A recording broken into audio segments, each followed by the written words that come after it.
ఓం నమ శివాయ. మహాశివరాత్రి పర్వదిన సందర్భంగా విచ్చేసిన అశేష భక్తులందరికీ నమస్కారాలు తెలియజేసుకుంటూ, ఇక్కడికి విచ్చేసిన మన ప్రియతమ ముఖ్యమంత్రి నారా చంద్రబాబు నాయుడు గారికి మనస్ఫూర్తిగా నమస్కారాలు చేసుకుంటూ, ఇవాళ మహాశివరాత్రి. శివరాత్రి ప్రతి నెలా వస్తుంది. దాని పేరు మాస శివరాత్రి. ఏడాదికి ఒక్కసారి వచ్చేదే మహాశివరాత్రి. ఈ మహాశివరాత్రి సందర్భంగా ఆ పరమేశ్వరుడు మహానందపడుతున్నాడు. కారణం ఏమిటంటే,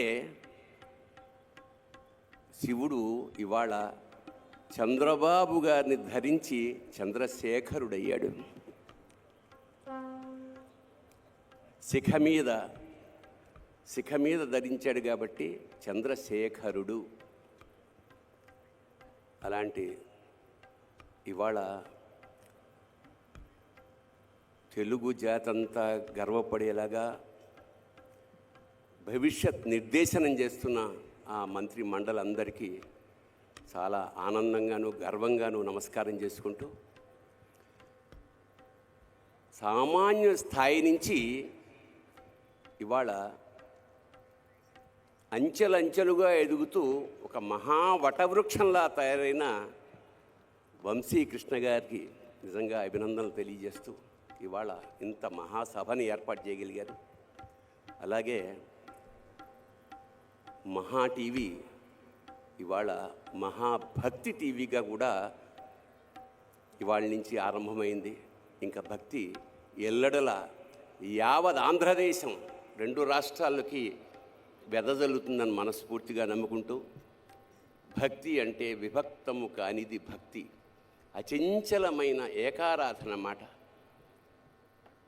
ఈ సందర్భంగా ఒక చిన్న పిట్టకథ చెప్పి ఆ తర్వాత శివతత్వంలోకి వెడదాం. ఒక బిజినెస్ మ్యాన్కి బాగా డబ్బులు వచ్చాయి. బాగా డబ్బులు వచ్చిన సందర్భంలో అతను వజ్రాల ఉంగరం చేయించుకుని నవరత్నాలది. మరి ఏం కక్కుర్తి పడ్డాడో, కొంచెం తక్కువ వచ్చింది అందులో బంగారం. పెట్టుకున్నాక రాత్రి తీసేద్దామంటే బిగుసుకుపోయింది, రావట్లా. ఏదో ఆయిల్ రాశాడు, కష్టపడ్డాడు, రాలేదు. రాత్రంతా ప్రయత్నిస్తే వేలు ఉబ్బిపోయింది. పొద్దున్నే భార్యకి చూపించాడు, వేలు ఉబ్బిపోయింది, ఏం చేయమంటావని. మరి ఎట్లాగా వెళ్ళి చూపించండి అంటే కంసాలి దగ్గర తీసుకెళ్ళాడు కట్ చేయించి. అతను అన్నాడు, కాదండి బాగా వాచిపోయింది, కష్టం, ఒకసారి డాక్టర్కి చూపించండి. డాక్టర్కి చూపించుంటే కట్ చేయాల్సింది అంటే ఏంటి, వేలు అన్నారు. కాదు ఉంగరం. మరి ఎలాగా, రావట్లేదు. అప్పుడు వాళ్ళ భార్య చెప్పింది, ఒక పని చేద్దామండి, నాకు వెంకటేశ్వర స్వామి అంటే విపరీతమైన భక్తి, ఆయన్ని మొక్కుకోండి, అదే యాజ్ ఇట్ ఈజ్గా వచ్చేస్తుంది అని. సరే వెంకటేశ్వర స్వామికి మొక్కుకున్నాడు. ఏమని మొక్కుకున్నాడు, స్వామి ఈ ఉంగరం లూజ్ అయ్యి చచ్చిపోతున్నాను, దీంతో ఇది గనక పడిపోతే వచ్చేస్తే గనక నీకు ఉంగరం యాజ్ ఇట్ ఈజ్గా హుండీలో వేసేస్తాను అన్నాడు. వెంకటేశ్వర స్వామి ఇలాంటి విషయాల్లో చాలా హాయిగా చిరునవ్వు నవ్వుతూ అలాగే అన్నాడు. కట్ చేస్తే నెక్స్ట్ డే కల్లా వాపు తగ్గిపోయి ఉంగరం వచ్చేసింది. చెప్పాను నేను, వెంకటేశ్వర స్వామిని నమ్ముకుంటే ఎలా ఉంటుందో అని. వెంటనే తిరుపతి ప్రయాణం అయ్యారు వీళ్ళు. తీరా అక్కడికి వెళ్ళేసరికి పేపర్లో గుండె పగిలే వార్త ఏమిటంటే, బంగారం ధర అమాంతంగా 100 రెట్లు పెరిగిపోయింది. అంటే ఇప్పుడు 50,000 ఉన్నది 5 లక్షలు అయింది అనుకోండి. ఇంత డబ్బు ఉంగరం వేస్తానన్నాను, ఇదేమిటిది అని చెప్పి అతను వెంకటేశ్వర స్వామితో మళ్ళీ ఒక కాంట్రాక్ట్ ఒప్పుకున్నాడు. స్వామి, నేను ఉంగరం వేస్తానన్నది లాస్ట్ మంతు, అప్పుడు బంగారం ధర ఇంతే ఉంది, ఇప్పుడు దానికి నీకు సంబంధం లేదు, అంచేత అప్పుడు దాని ఖరీదు 50,000 రూపాయలు కాబట్టి ఆ 50,000 వేసేస్తాను అని 50,000 పొట్లం కట్టి ఓం గోవిందా గోవిందా అని హుండీలో ఆ డబ్బులు వేసేసాడు. దాంతోపాటు ఉంగరం కూడా పడిపోయింది. అందుకే వాడిని వడ్డీ కాసుల వాడు అంటాడు. అంచేత దేవతలతోటి మనం బేరం చేయకూడదు. అంచేత భక్తి అంటే నిష్కామ భక్తి, నిశ్చల భక్తి ఉండాలి. మరి మనం ఇవాళ మహాశివరాత్రి సందర్భంగా శివుడిని వెతుక్కుంటున్నాం. శివుడు ఎక్కడుంటాడు? ఎక్కడ ఉండడు? సర్వాంతర్యామి కదా. నీలోనూ ఉంటాడు, నాలోనూ ఉంటాడు. నాలోన శివుడు గలడు, నీలోన శివుడు గలడు. నాలోన శివుడు గలడు, నీలోన శివుడు గలడు. నాలోన శివుడు గలడు, నీలోన శివుడు గలడు. నాలోన గల శివుడు, నీలోన గల శివుడు లోకములేలగలడు. నాలోన గల శివుడు, నీలోన గల శివుడు లోకములేలగలడు. కోరితే శోకము బాపగలడు.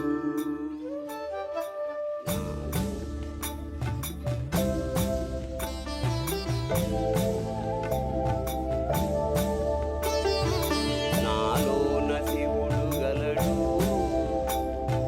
నీలోన శివుడు గలడు.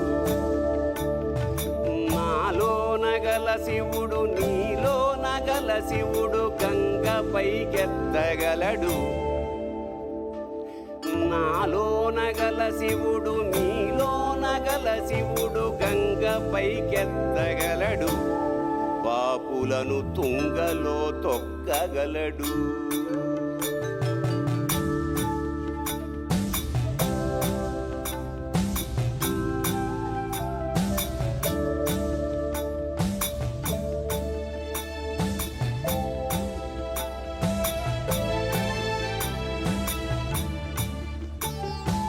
నాలోన గల శివుడు, నీలోన గల శివుడు ఒక కన్ను తెరవగలడు.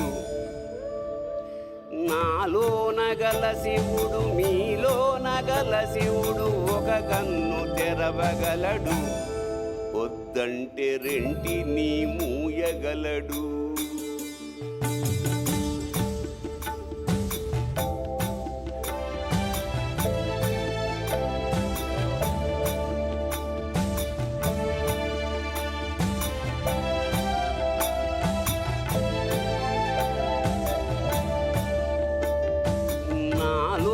గల శివుడు, నీలోన గల శివుడు సగము పంచియగలడు. నాలోన గల శివుడు, నీలోన గల శివుడు సగము పంచియగలడు. తిక్కతో అసలు తుంచేయగలడు.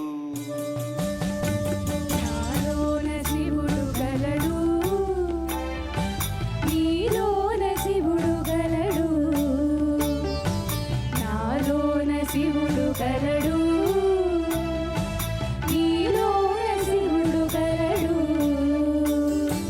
నాలోన గల శివుడు, నీలోన గల శివుడు నాటకాలాడగలడు.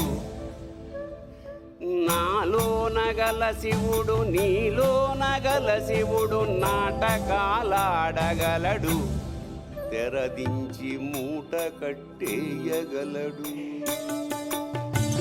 నాటకాలాడగలడు, తెరదించి మూట కట్టేయగలడు. నాటకాలాడగలడు, తెరదించి మూట కట్టేయగలడు.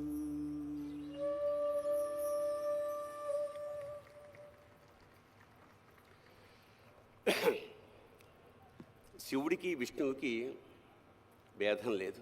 మనం అజ్ఞానం కొద్దీ శివుడు వేరు విష్ణువు వేరు అనుకుంటుంటాం.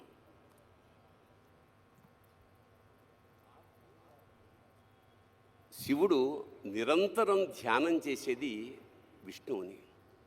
అలాగే విష్ణువు యోగ నిద్రలో ఉండి నిరంతరం తలుచుకునేది శివుణ్ణి. అంచేత ఒకే కాయనికి ఉన్న రెండు వైపులా ఉండేదే శివుడు విష్ణువు. ఉదాహరణకి మనం పొద్దున్న లేచి ఆఫీసులకి పనులకి వెళ్తాం. వెళ్ళినప్పుడు మనం డ్రెస్ వేసుకుంటాం, సూట్ వేసుకుంటాం, వాచ్ పెట్టుకుంటాం, ఉంగరాలు పెట్టుకుంటాం. ఆడవాళ్ళైతే నగలు ధరిస్తారు.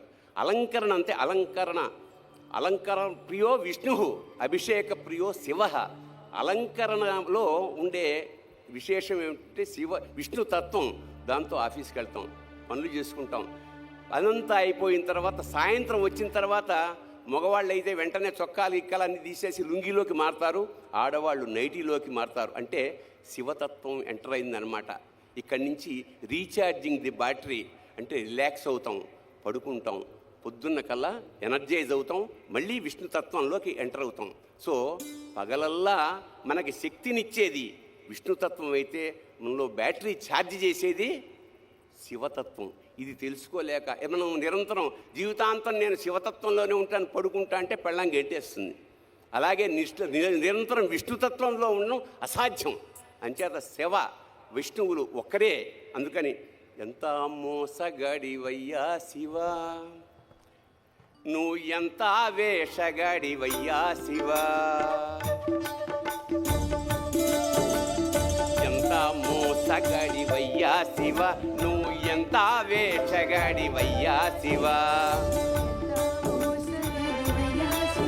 నువ్వు ఎంత వేషగాడివయ్యా శివ.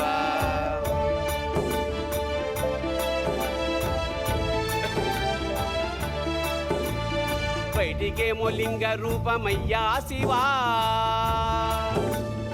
బయటికేమో లింగ రూపమయ్యా శివ, నువ్వు లోపల శ్రీరంగ రూపమయ్యా శివ. ఎంత మోసగాడివయ్యా శివ, నువ్వు ఎంత వేషగాడివయ్యా శివ.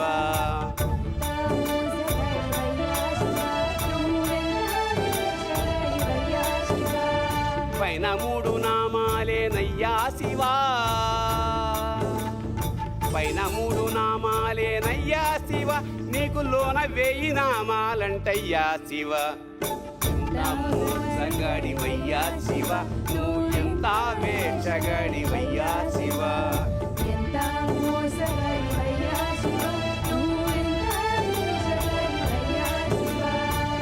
పైనే అభిషేకాలయ్యా శివా, పైనే అభిషేకాలయ్యా శివ, నీకు అలంకారమంట లోపలయ్యా శివ.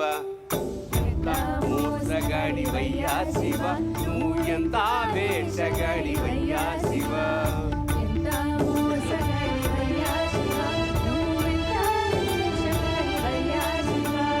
బయటికేమో తోలు బట్టలయ్యా శివా, బయటికేమో తోలు బట్టలయ్యా శివ, నీకు లోపల పీతాంబరాలయ్యా శివ.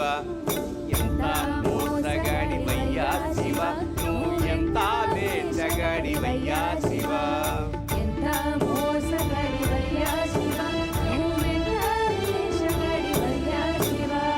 వల్లగాడే వైకుంఠమయ్యా శివా, వల్లగాడే వైకుంఠమయ్యా శివ, నీకు కాలకూటమే అమృతమయ్యా శివ. ఎంత మోసగాడివయ్యా శివ, నువ్వు ఎంత వేషగాడివయ్యా శివ.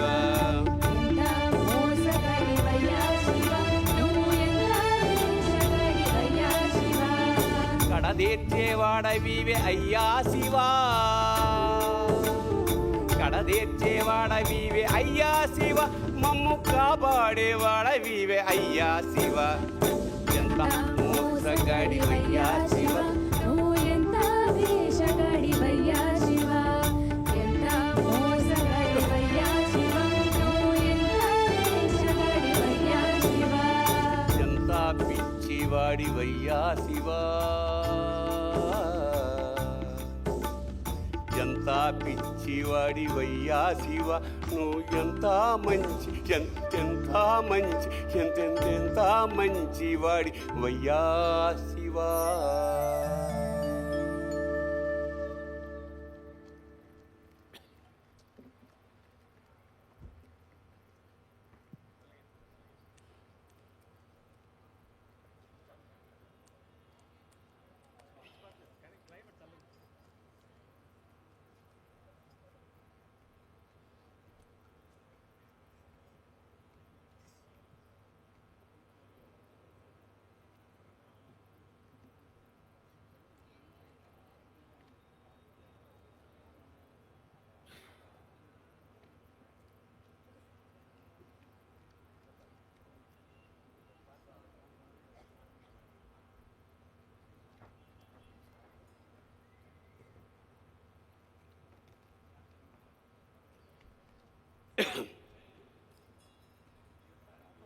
అంతే.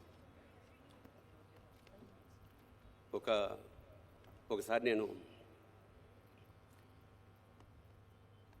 ఆటగదరా శివ గానం చేయడానికి మా టీంతో శ్రీశైలం వెళ్ళాను. అక్కడ మేమందరం పాట పాడాక అభిషేకం చేసుకుంటుంటే ఒక పెద్ద ఆవిడ వచ్చింది.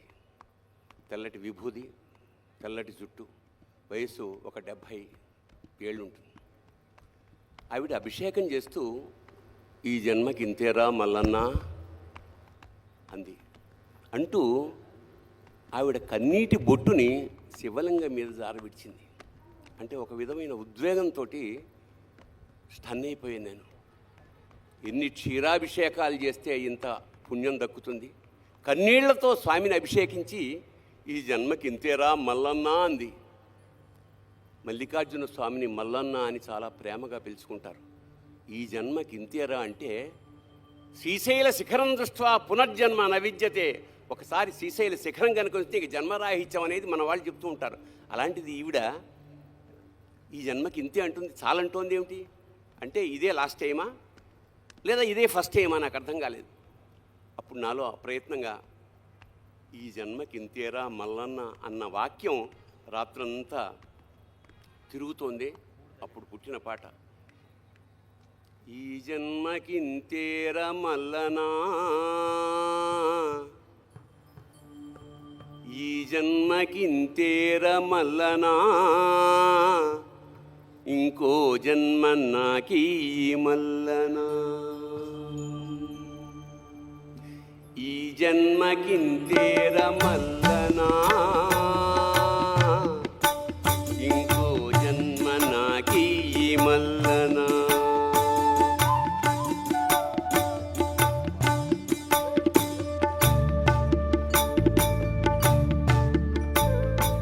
తల్లి గర్భములోన మల్లనా,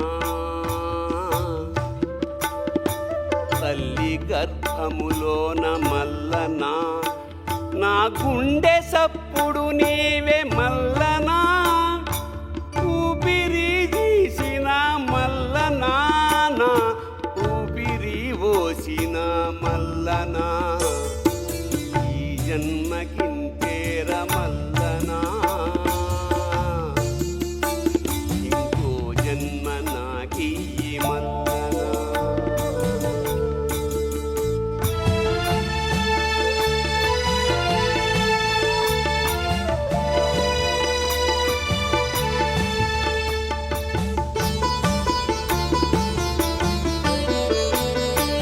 వచ్చేటి జన్మాన మల్లనా, వచ్చేటి జన్మాన మల్లనా, నన్ను మారెడాకును చెయ్యి మల్లనా, మారేడు దళమునై మల్లనా, శిరమున నిమిషమున్నాదాలు మల్లనా, వచ్చేటి జన్మాన మల్లనా, నన్ను మారెడాకును చెయ్యి మల్లనా, మారేడు దళమునై మల్లనా, శిరమున నిమిషమున్నాదాలు మల్లనా.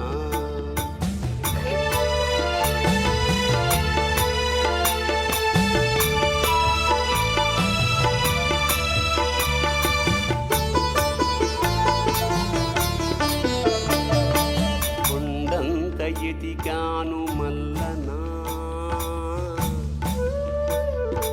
కొండంత ఎదిగాను మల్లనా, నువ్వు కనిపించనే లేదు మల్లనా, కన్నీళ్లతో నేను మల్లనా, నిలువున కాలిపోయానయ్య మల్లనా, ఈ జన్మకింతేర మల్లనా, ఇంకో జన్మ నాకీ మల్లనా.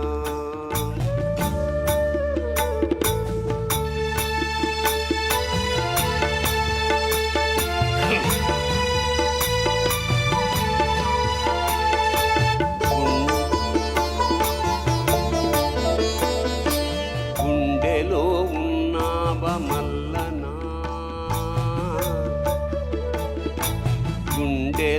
ఉన్నావ మల్లనా మేము గుడ్డోళ్ళమయ్యాము మల్లనా గుడ్డోళ్ళమయ్యాము మల్లనా అందుకే ఈ జన్మకింతేర మల్లనా ఇంకో జన్మ నాకీ మల్లనా ఇంకో జన్మ నాకీ మల్లనా ఇంకో జన్మ నాకీ మల్లనా.